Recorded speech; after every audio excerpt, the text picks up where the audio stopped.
നമ്മുടെ ചേലക്കരയിലെ ഏറ്റവും വലിയ ഹൈപ്പർ മാർക്കറ്റ് ഏതാണെന്ന് അറിയോ? മേപ്പാടമുള്ള ഡെയിലി ടേബിൾ ഹൈപ്പർ മാർക്കറ്റ്. പുട്ടുപൊടി, മുളക് പൊടി, അങ്ങനെ അടുക്കളയ്ക്ക് വേണ്ട എല്ലാ പൊടികളിലും അടിപൊളി ഓഫറാണ്. ഡെയിലി ടേബിളിൽ ഫ്രൂട്ട്സ് ആൻഡ് വെജിറ്റബിൾസ് മിതമായ വിലയിൽ ഗുണമേന്മയോടുകൂടി ലഭ്യമാണ്. ഡെയിലി ടേബിൾ ഹൈപ്പർ മാർക്കറ്റിന്റെ സെക്കൻഡ് ഫ്ലോറിലാണ് ഹോം അപ്ലയൻസസ്, ഗിഫ്റ്റ് ഐറ്റംസ് ആയ ഫ്ലവേഴ്സ് സെക്ഷൻ, ഫ്രെയിം സെക്ഷൻ, നല്ല ഭംഗിയുള്ള plate section and glass section ഒക്കെ ഉള്ളത്. അപ്പൊ ആരും മറക്കണ്ട, ചേലക്കര മേപ്പാടമുള്ള ഡെയിലി ടേബിൾ ഹൈപ്പർ മാർക്കറ്റ്. ചേലക്കരയിൽ വേറിട്ട കാഴ്ചയൊരുക്കിയ ആർക്കിടെക്ചർ ചിത്രകലാ പ്രദർശനം. ചിത്രകാരനും കലാകാരനുമായ സത്യന്റെ ചുവർ ചിത്രങ്ങളും വേറിട്ട കലാരൂപങ്ങളും കോർത്തിണക്കിക്കൊണ്ട് സംഘടിപ്പിച്ച പ്രദർശനം ചേലക്കര ജാനകിറാം ഓഡിറ്റോറിയത്തിൽ സമാപിച്ചു. ചേലക്കര ഇതുവരെ സാക്ഷ്യം വഹിച്ച പ്രദർശനങ്ങളിൽ നിന്നും തികച്ചും വ്യത്യസ്തമായ ഈ കലാവിരുന്നിന് നിരവധി ജനപങ്കാളിത്തമാണ് അനുഭവപ്പെട്ടത്. ശിവൻ സ്മാരക ട്രസ്റ്റിന്റെ നേതൃത്വത്തിലാണ് 2 ദിവസങ്ങളിലായി ഈ വേറിട്ട ചിത്ര പ്രദർശനം സംഘടിപ്പിച്ചത്. ഉപയോഗശൂന്യമായ വസ്തുക്കൾക്കും കലയിലൂടെ ജീവൻ നൽകാമെന്ന് തെളിയിക്കുന്ന സത്യന്റെ ആർക്കിടെക്ചർ കാണാൻ ആയിരക്കണക്കിന് ആളുകളാണ് ഓഡിറ്റോറിയത്തിലേക്ക് ഒഴുകിയെത്തിയത്. പ്രദർശനം കാണാൻ ജനപ്രതിനിധികളും പ്രമുഖ നേതാക്കളും എത്തിയത് സംഘാടകർക്ക് ഇരട്ടി സന്തോഷമായി.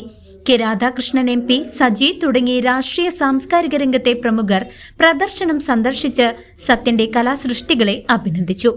തുടർന്ന് വൈകിട്ട് ചിത്രകാരൻ സത്യനെ ആദരിക്കുന്നതിനായി അനുമോദന യോഗവും സംഘടിപ്പിച്ചു.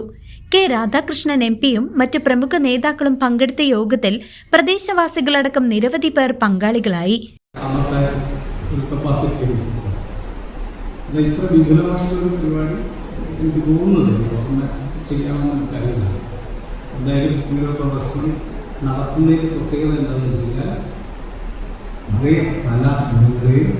നമുക്കിവിടെ കാണാൻ വേണ്ടി കഴിയുന്നതാണ് ഏറ്റവും സന്തോഷമുണ്ടാക്കുന്ന കാര്യം.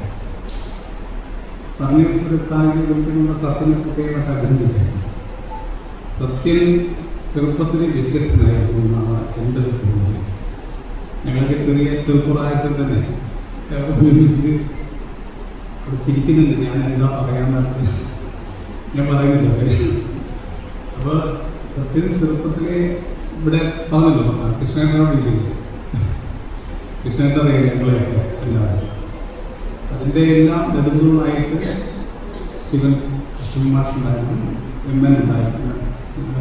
ചേലക്കരയുടെ കലാസാംസ്കാരിക ഭൂപടത്തിൽ വേറിട്ടൊരു അധ്യായം കുറിച്ചാണ് ആർക്കിടെക്ചർ പ്രദർശനം സമാപിച്ചത്.